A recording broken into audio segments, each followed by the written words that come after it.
Welcome to the Jamaican Heritage Hub.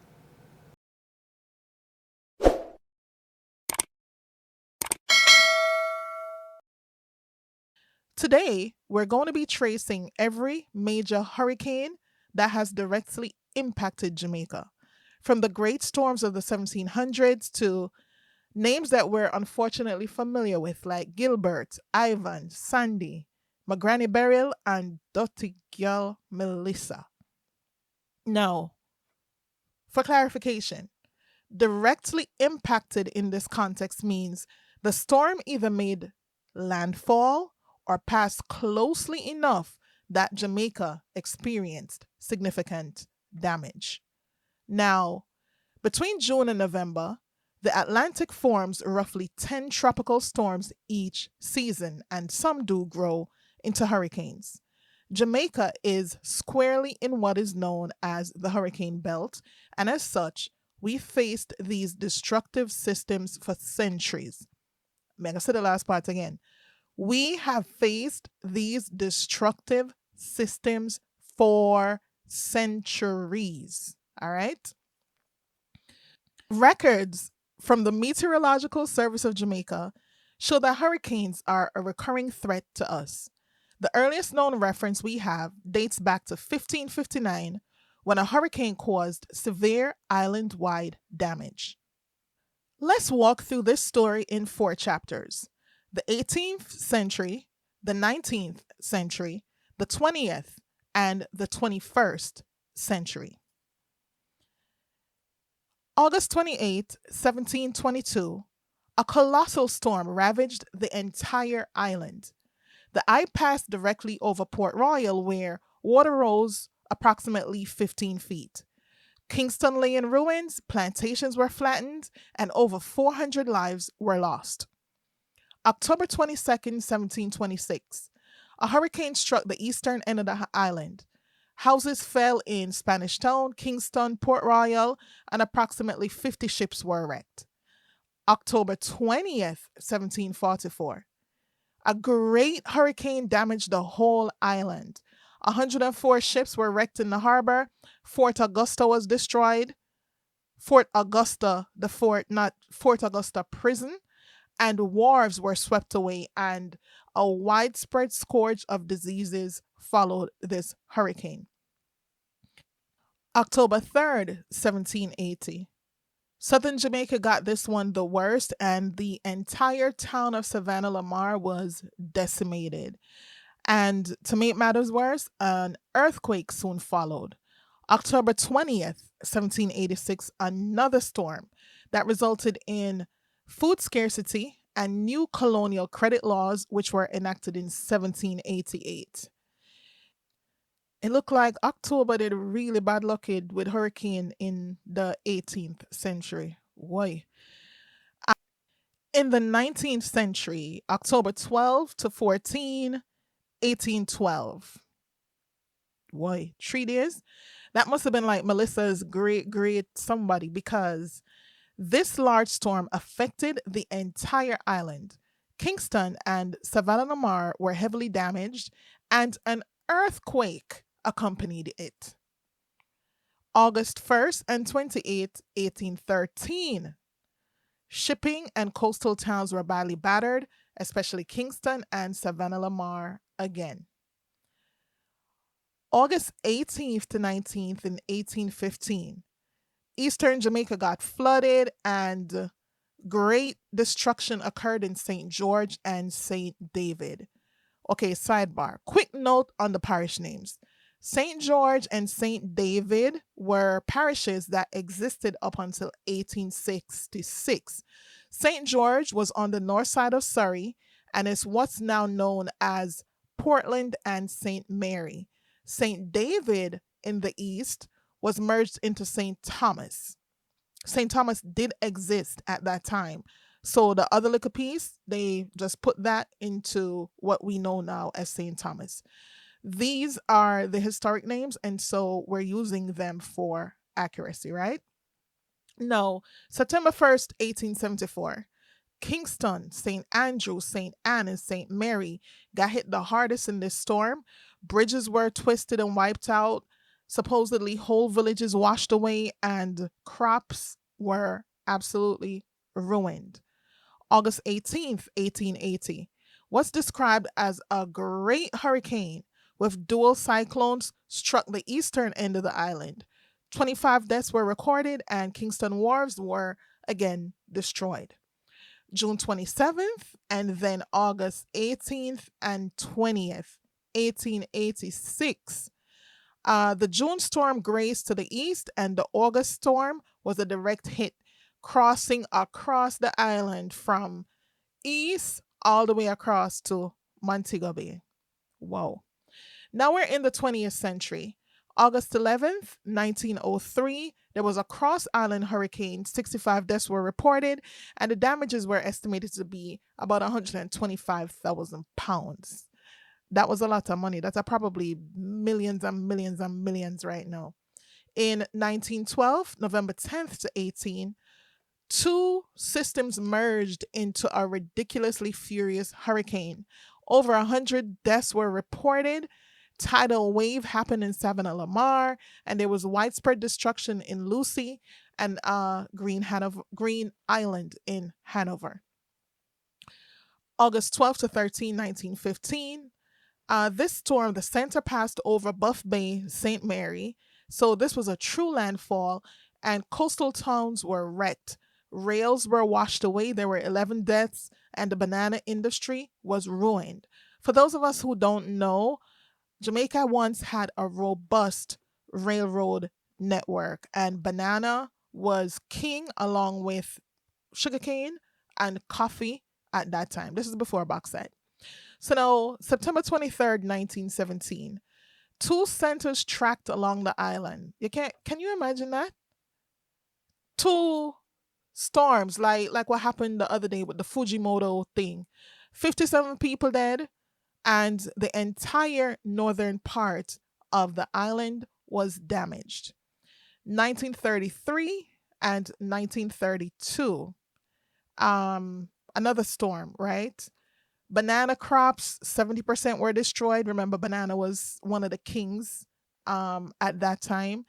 And that was the 1932 storm. And then the western parishes were flooded in 1933 with numerous deaths. August 20th, 1944, was described as a compact Category 3, crossed from Boston Bay all the way over to Montego Bay. And this one, no, was a significant catastrophe to the coconut industry. Coconut was another one of our big exports. 1950, August 15th to 16th, this one is called Hurricane Jig. Okay, them have names after this now. Hurricane Jig. This one resulted in mass flooding. Lucy was described as basically being transformed into a lake, and all the crops got ruined. All right. No, this hurricane, even though it has a name, the name don't make a difference because everybody knows it as 1951 storm. From before me being born, me I hear about this hurricane, yeah. 1951 storm, which occurred August 17th to 18th, and his government name is Hurricane Charlie. Hurricane Charlie was a high-end Category 3 that made landfall near Kingston. Reportedly, 154 people were dead, 2,000 were injured, countless people were made homeless, and 80% of Morant Bay in St. Thomas was destroyed. In 1954, we had Hurricane Hazel flood out the whole of eastern Jamaica, 32 people dead, and coconut crops got it again, another 40% was lost. 1963, we had Hurricane Flora. Allegedly, at that time, this was the heaviest rains recorded for the century. There were 11 deaths, and the damages were over $12 million at that time. 1973 to 1979, we had Gilda, Carmen, David, and the floods of 1979. They just called them the floods of 1979. Southern and eastern Jamaica flooded repeatedly, and in the 79 disaster, 42 people were reported dead. And this event, those floods in 1979, directly resulted in the creation of the ODPEM in 1980. In 1980, we had Hurricane Allen. This passed just south of Jamaica, but resulted in numerous deaths and over 200 million in damage, a severe direct impact, although the storm did not make landfall. 1988, another name brand hurricane, Gilbert, Wild Gilbert. This made direct landfall near Kingston as a Category 4. Reportedly, 45 people died. There was over 800 million in damage. Banana exports got wiped out. Tourism and mining came to a screeching halt. And this is what's categorized as a generation defining storm. This hurricane affected our musical culture with songs being made, and it definitely affected our construction culture, and modifications were made to our building code and just how people in general approached hurricanes, because we'd had a long lull. And since 79 or after Hurricane Allen in 80, so too many people weren't phased by a hurricane. Oh, it's a got turn. It not gonna come to Jamaica. It's a blessed place. Gilbert was like, yeah, but want some of the blessings too. A rock on come in. And banana exports being wiped out was, I think, the advent of things happening like chippies shortage, which another hurricane later also exacerbated. But this was like the modern heralding of the severe decline of Jamaica's banana export industry. And that takes us now to the 21st century. In 2001, there was Hurricane Michelle, a Category 4 system that resulted in two fatalities, landslides, and transport damage. Approximate damages were 2.5 billion Jamaican dollars. In 2004, there were Hurricanes Charlie and Ivan. Charlie caused severe flooding in St. Elizabeth, and Ivan passed just to the south as a Category 4, 17 people dead, 18,000 homeless, and massive damage. In 2005, we had the trifecta of Dennis, Emily, and Wilma. Three storms in one season. This caused approximately 6 billion in losses, 8 deaths, and nationwide flooding. In 2007, Hurricane Dean, Category 4 5-ish, brushed along the south coast, 4 dead, 29,000 homes damaged, and 23.8 billion in losses. In 2008, we had tropical storms Gustav and Nicole. They caused flooding, landslide, bridge collapses, woolly people dead, and approximately 20 billion in damages. That was a big hit in a 2007, 2008, just back to back, just like that. And then in 2012, in Jamaica, it was Hurricane Sandy, a Category 1 at landfall. But this was a true Jamaican hurricane because left Jamaica and go New York and go on with a bag of things. And in New York, Sandy became known as Superstorm Sandy because it's literally like a once in a ever on record, hurricane. Before Sandy hit New York, I think the last hurricane that made direct impact in New York was probably 1950 something. Don't quote me on that. But I do know that it went over Montauk Way out on Eastern Long Island, and it did a bag of things. So there was Superstorm Sandy, which made landfall near Kingston. Eastern Jamaica got licked, get slap, and was just devastated. And 85% of the banana crops were destroyed. Now, we were already struggling with the banana industry, and Sandy just kind of came and put a cap on the whole thing. Let me tell you, you couldn't find a pack of chippies. Oh, Lord, it is stressful. Not only that, but the price of chippies did gone up too. And we're still suffering from price gouging chippies price from Hurricane Sandy. In 2021, after a good 9 years of grace, 9 years of blessings, 9 years of us returning back to our gospel of, oh yeah, man, hurricane the Lake Jamaica, man, them just like a turn and go about them business and watch. The gunman, them have them afraid, them have to take with themselves. Tropical storm Grace said, oh yeah, all right, and crossed the island, bringing flooding and gusty winds.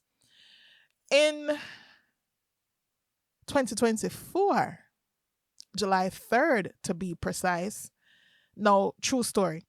When I saw the names, and I saw B and I saw Burial, I say, you see, if a hurricane Beryl ever happen, me sorry for Jamaica, And verily, verily, I say unto you, Hurricane Beryl did happen. It was a major hurricane that thankfully did not make direct impact. It passed about 15 to 20 nautical miles south of Jamaica's coast. Although the eye stayed offshore, the south coast parishes experienced hurricane force winds, storm surge, and immense flooding. Winds were over 90 to 95 knots. There were power and telecom outages. Remember the young lady who missed the Olympics because them say water come in the room, them couldn't sweep out some with a broom, and them never have internet for send the email with her on it. Bag of foolishness happened because of Beryl. And thousands of people ended up in shelters. Um, you know, so even though it did not make landfall, aka it did not directly impact Jamaica, it was clearly a direct impact event. And now we're up to the time. 2025, Melissa. Absolutely catastrophic landfall right there in the nexus of Westmoreland and St. Elizabeth. Winds over 185 miles per hour. Countless people dead. I'm saying countless because, I mean, let's be real. There are parts that people are still marooned, for lack of a better word. People are still cut off. And I'm sure there's people who, being the logical and assertive people we are, there's people dead and they've already probably buried some people and they probably won't be counted accurately. And, that kind of thing, because Jamaica is a place where a lot of people are undocumented, right? And some people live, or them say it, back of God. Some people live in some absolutely remote areas that their next neighbor is way over one hillside round a one part round the so. And so I don't know if those people will ever really be truthfully accounted for or accurately accounted for. And so, Hurricane Melissa is a catastrophe unlike any that we have ever experienced, at least in modern times. Countless people without power, countless people deceased, countless people who, even if they're not physically deceased, they're mentally deceased, they're financially deceased, and just countless, just a devastating, catastrophic event. And that whole region is flooded, hospitals are damaged, infrastructure, and it is the strongest recorded strike on Jamaica.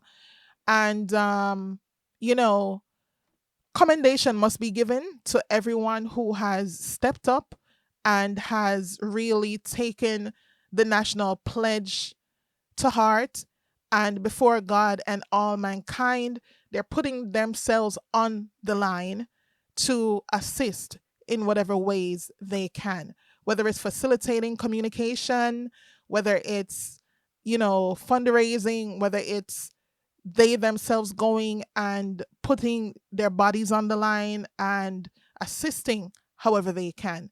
Like, God bless them. Do allow them. Now, why direct impact matters? Only a handful of storms ever truly cross our shoreline. yet dozens have struck hard enough to change lives. And please note that in the future, there will be dozens more that will cross our shorelines. But even if they don't, we see the devastating damages that they will cause. So please take hurricanes seriously, take hurricane preparedness seriously, take building, take the area you're going to put your house, your business, take all of that serious, right? We can't always count on oh, them are gonna make a U-turn around this so and go Haiti, or them are gonna do this, or them are gonna do that, right? We have a vulnerability. We are in the hurricane belt.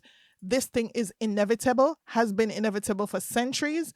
And now with things like the changes in our climate and just, different changes that are occurring in our world. We can't just fling up a house anyway. We can't no longer just rely on luck. It's going to happen. It's just an eventuality that we're going to run out of luck and then we're going to have to deal with the aftermath. So please, my people, please, please, please, we're strong, we're resilient, we are winners. We're not even fighters, right? We're winners. But let's not rest on our laurels too much. Let's be proactive so that we can prevent in the future, or at least mitigate, some of this loss of life, some of this loss of livelihood, and, just be able to enjoy Jamaica land we love. From Port Royal's 16-foot surge in 1722 to Melissa's Category 5 devastation, our hurricane story is long and unique. Share your family's memories below, whether it's about your grandfather's recollection of the 1951 storm or your recollection of Hurricane Gilbert. Did the water come in your room? Did you sweep out some with a broom? Did the dog laugh? Did the dish run away with the spoon? And let us know how you're faring on a more serious note in the aftermath of Melissa. And as always, like, share, and subscribe to the Jamaican Heritage Hub, where Jamaica's soul, history, and culture come alive.